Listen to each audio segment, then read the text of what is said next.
ভাই, আজকালকার পোলাপানদের দেখলে আমার কষ্টই লাগে। ওদের ফিউচার কই? ওদের তো কোনো ফিউচার নাই। আর অ্যাডিকশন, কোনো অ্যাডিকশন তো ভালো না। এই যে social media addiction, Facebook, Instagram, Snapchat, TikTok, সারাদিন এগুলো নিয়ে পড়ে আছে। এগুলো কি ঠিক? এগুলো তো ঠিক না। কোনো কিছুর অ্যাডিকশনই কিন্তু ভালো না।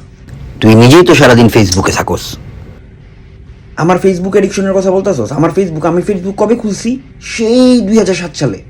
আর আমি ফেসবুকে করিটা কি? আমি তো শিক্ষণীয় কাজ করি। এই যে উপর থেকে নিচ পর্যন্ত স্ক্রল করে আসা, এটা কিন্তু অধ্যবসায়। এটা কিন্তু অনেক অনেক পরিশ্রমের বিষয়। এই যে সবার আপডেট রাখা, কে কোথায় খাইতে যেতেছে, কার কয়টা বিয়ে হইতেছে, কার বাচ্চা হইতেছে, কার বাচ্চা হইতেছে না, কোন না এক নায়িকার সাথে কোন না এক নায়িকার প্রেম চলতেছে, এগুলার খবর রাখা, এটা জিকে জেনারেল নলেজ। বুঝতে হবে তোরে। আর এই যে ইনস্টাগ্রামে ঢুকলে, মাই গুডনেস ম্যান, নায়িকা মডেলগুলার দেখলে আমার মনে করে যে বমি এসে পড়ে।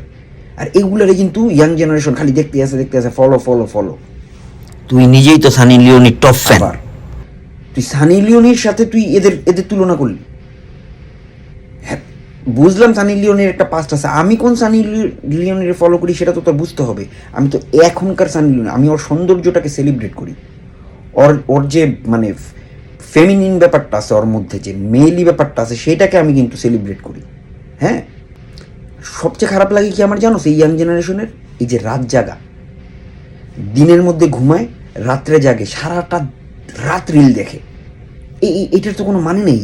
এগুলোর হবেটা কি? তুই নিজেই তো ভাই সারা রাত রিল দেখোস। আবার এক কথা, আমার রিল দেখা, আমি কি ধরনের রিল দেখি তুই জানোস? আমি দেখি শিক্ষণীয় রিল। কিভাবে কার্পেট পরিষ্কার করতেছে, কিভাবে রান্না করতেছে, ঝিলের পারে একদম ঝর্ণার নদীর পানি দিয়ে রান্না করতেছে। আমি দেখি কিভাবে হুসনু তেরা তওবা তওবা গানের টিউটোরিয়াল। আমি দেখি শিক্ষণীয় বিষয়। আর ওরা কি দেখে? আমি আমি আমার রাত জায়গা আর ওদের রাত জায়গা এক জিনিস। একটা কড়া করে কফি দিও, কালকে একদমই ঘুমাইনি। রাখ তেরি মা কি রাখ।